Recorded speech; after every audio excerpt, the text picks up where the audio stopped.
is the Garib Rider special. Go ahead and check out his channel. He reminds me of Robin Hood from what he just described. He takes from the rich and gives to the poor. He's taking rich content and giving people who can't probably think about safety outside, or who are not mentally rich enough to think about safety.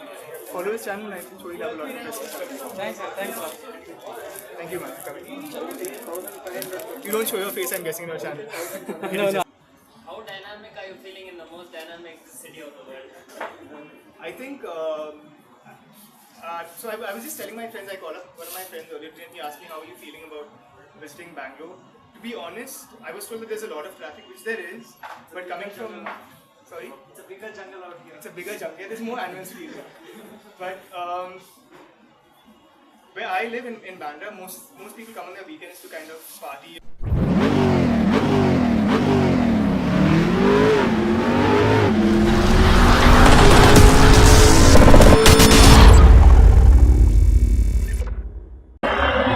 Hello YouTube! So this is the Garib Rider here. I'm going for OGF subscribers meetup, heading towards Cubbon Park. I hope I'll be seeing Big Bang Biker there as well. Yep, he's a renowned motor vlogger from Bangalore. It's Namma Hudaga Big Bang Biker.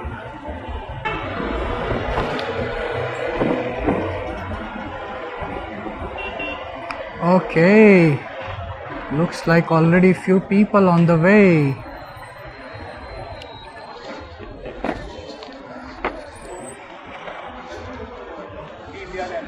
ये Oggy का meetup यहीं होने वाला है क्या? Oggy का meetup यहीं होने वाला है? ऑगी का ना? हाँ. Okay.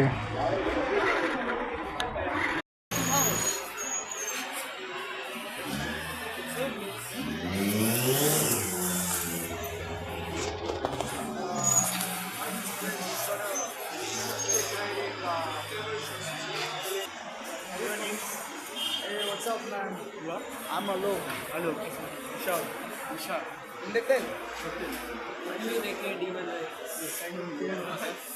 Hi. Welcome, Balu. Thank you. Yeah. Oh, it's like any. The Garib Rider. Sorry? The Garib Rider. Garib Rider. You follow me on Instagram, I think, with one post. Dhruv. Yeah. Nice to meet you. Oh, yeah. I keep. It's a working day. How many of you are working? Like, technically supposed to be working today? And your managers aren't watching these videos, I hope. We are on a lunch break. Okay. So I'll try and make it fast. And I went to Goa as well towards the end of last year, and I unfortunately had to have a meetup on a working day as well. While the turnout was good over there, I think the turnout's better over here, so give yourselves a round of applause. Thank you so much for taking our time. I also want to, firstly, before I get into anything, I want to thank all the people who come on board with this. So India Bike Week for their support in coordinating all of this. I've never been to Bangalore in the recent past. I've come previously for some of my friends' weddings and stuff. We are family previously. But to reach over here and coordinate everything would have otherwise been really difficult for me to do myself, considering I'll have to do all of that from Mumbai. But India Bike Week, the guys here at Tire Park and SIAT have all helped me kind of put this together in a really good way. I think all of you got t-shirts, you're getting snacks as well, and I don't know if they've spoken to you about it, but each of you are going to get your tires checked up and nitrogen filled into that as well as an added bonus also for being here. So thank you to all the people who come on board with this. I just want to, I know probably all of you, some of you watch my videos and have seen most of them, but I think the culture, the biking culture in Bangalore is something I'm really amazed by.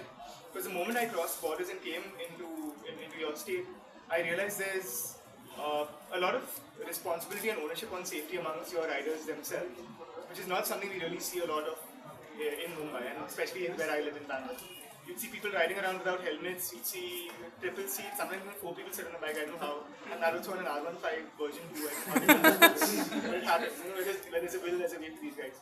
But I've seen, and I was just talking to my friends as well in the morning when we were riding to our location and we went to have breakfast as well. We noticed that there's couples who are sitting on bikes as well, both of them are wearing their helmets as well, and that's a really nice thing to see, not just in Bangalore but in India for that matter. Also, I think in terms of safety, what I like and what I'm really proud of is for most of my meetups, if not all of them, I have bikers showing up to the meetup, and I'm calling you all bikers because you all know there's a difference between bikers and people who just ride motorcycles, right? I'm calling you all bikers because I see you all always wearing your gear, jackets, gloves, and helmets at least. I know I say at least wear your helmet, but you guys go a level above that, and I'm really grateful that I have people like you supporting the channel and probably promoting safety in your own way, shape, or form. I just talked to you all a little bit about what I'm doing on the way and why I'm heading to Pondicherry, and a little bit more about what's in store for you guys, if not today, then in the weeks to come in terms of the content I'll be putting out.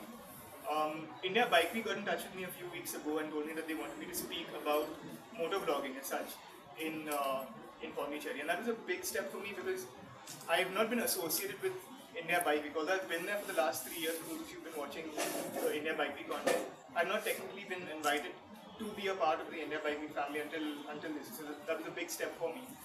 And I wanted to make sure that this trip or this journey to Pondicherry was not just worth my time, but was worth your time as well. Because the only reason I'm invited is because of the support I get from you in the first place. And when they told me, when they called me up, they said we'll fly you from Mumbai to Bangalore, from Mumbai to Pondicherry. I don't like flights. I'd rather, if it's within India itself and if there's a road connecting point A to point B, I'd rather do it by road. And they had bike sponsors on board, so I told them I'm not going to be flying. I said I'd rather do a ride, record a video between here and Bangalore, videos between here and Bangalore and between here and Pondicherry, and give something back to my subscribers so they have something to watch versus me just flying there, like putting one time-lapse video on a plane. It doesn't really make sense to me. And fortunately they were on board with that idea, and I asked them which sponsors they had on board for India Bike Week, and they had Harley Davidson, they had Triumph Motorcycles, and they had Benelli. Benelli had faith. Benelli gave me their bike, and fortunately it was a very good bike. So some of you will be, I think a few asked me as well, how's the Benelli doing, how do you feel about it, and honestly it's one of the better bikes I've ridden. I expected it to be like a street fighter, kind of just purely made for the street, and it'll be comfortable as hell outside the city if you plan on riding it for any more than a couple of hours. But that's not the case, and I'll share that in my detailed review, which I'll be doing a little later when I'm back from India Bike Week. The motovlogging session which will happen there, I plan on going live on Facebook during that time as well. So although you guys will not be with me in person at India Bike Week, virtually you will still be a part of it. I might not be able to take your questions there, but I will take questions today itself if you'll have any about what I do or what my plans are for the future as well. When I'm back from India Bike Week, on my way back, so we'll be there on the 3rd and on the 4th. The 4th is when I'll be speaking over there. The 5th morning we'll be riding back to Bangalore. I'll be here for a day, and then the 6th morning I'm riding back to Mumbai. So if there's time, I'll probably try and catch up with a few of you when I'm back from Pondicherry as well. When it comes to SEAT as well and to the tire park also, I know just like he said, they've got a lot of branches around this area itself, and looking at some of the brands they've got on board, we could really use something like that where I live, because I was struggling to get some tires for my RC390 when the tires actually were worn out. I think it's wonderful that we have establishments which cater to multiple brands. What we are is a bit starved for choice in India when it comes to tires. I get so many questions from you, especially from one of those older videos which I did about changing tires on my R15. Like a lot of people ask me, hey, I got this tire, what do I do? What bike do I, and what tire do I put for this bike? Or will so-and-so tire fit into this motorcycle's rim? And when you have professionals like this who have tires of multiple brands under one roof, I think it becomes easier for you to come there and not just get your tires, but also get consultation in terms of which tires would suit properly. And I think it's a great way to start promoting the right choice in making decisions. Because normally you have people with just one brand and you go there, they try and push that brand on you. But if you have multiple brands, I think it makes sense for everyone. In terms of the videos coming up, I know there's been a lot of videos pending. So the Himalayan review has been pending since I've gone to Goa. I think there's when I changed my tires, so I made a vlog about that, and that's pending as well. And then I think the one which I've been getting the most messages about is Motovlog for a Cause, the second season. I call it season, but the second ride which we did. I think I should call it ride. It makes no sense. Yeah, so just to give you a gist about the second series of videos, we had gone to a NGO called the Mango Tree Trust, which is based in Mapsa in Goa. And usually when people say you're going to Goa, that's not what they associate you with Goa with. What comes to mind when you say going to Goa? What are you going to Goa for? Party. Yeah, so usually people go to Goa to party.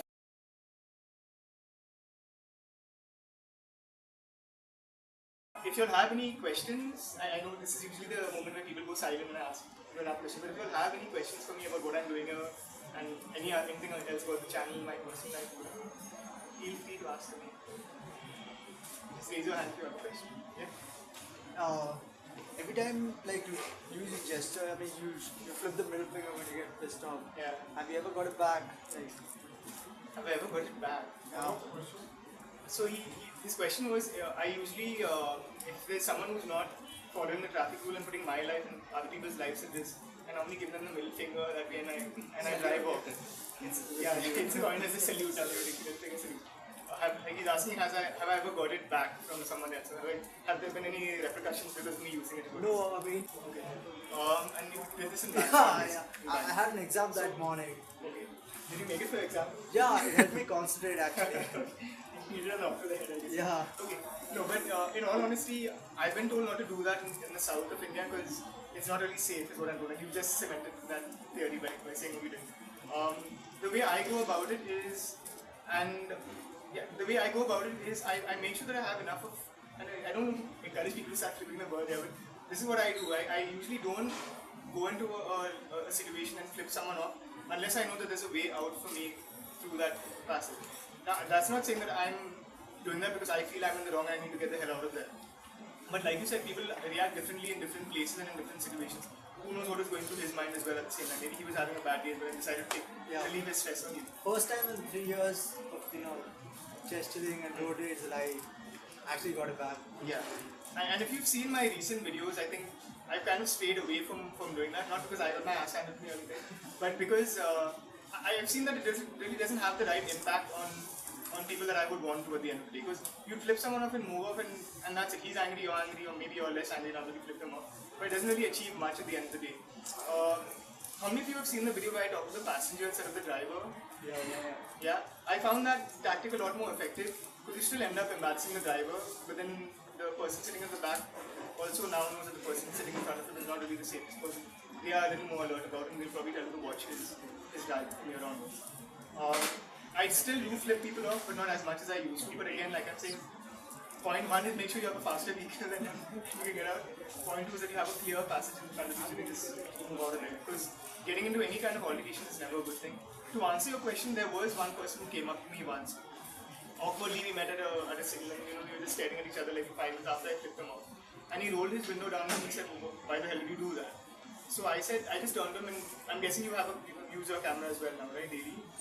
Right? It's my friends. Okay, so fortunately for me, I had my camera on and I just got in my camera and I asked him, do you know what you do or should I show you what you did?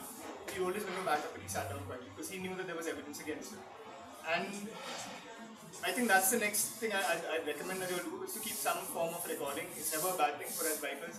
Usually the way, unfortunately the way the paid media works is that they will take as many opportunities as they can to make the biking community look bad because they're usually termed as rash riders and spits, right? That's how people associate us in general. But we all know that that's not the case. And in that sense, I think having a camera on you for evidence, if nothing else, is a good thing to have. How many of you know Gypsy Danger? Yeah, that's the reason why I have the 33 on my helmet. Yeah, so Gypsy Danger passed away in Feb of last year. And when it all happened, he was basically trying to avoid a pedestrian who was on their phone talking and crossing the street, not looking around. In his attempt to avoid them, he banged into them, yes, but he himself went and hit a barricade and died himself. Unfortunately, the media, the newspapers reported it in a different way, and that again was telling of their way that they see the biking community. But only later was that the evidence, the footage which they had released later showing that it was not his fault. So again, if for nothing else, for evidence sake, at least try and keep a camera. Not everyone can be motovloggers, but you can all at least have some kind of evidence. Every clip which I have, I record daily when I'm moving from work and back. Even if I just get on my bike and move nearby to go to the gym or whatever, I would still have my camera on. Just because there's no date and time, no one makes an appointment saying, I'm going to crash into you this day and you need to avoid me on so and so occasion. It'll happen at any point in time, you never know what you'll capture, you never know who you'll capture doing what. It's always good to have a camera. Evidence for now. Does that answer your question? What other questions do we have? How dynamic are you feeling in the most dynamic city of the world? I think So I was just telling my friends, I called up one of my friends earlier today and he asked me how are you feeling about visiting Bangalore. To be honest, I was told that there's a lot of traffic, which there is, but coming from, sorry? It's a bigger jungle out here. It's a bigger jungle, there's more animal species. But where I live in Bandra, most people come on their weekends to kind of party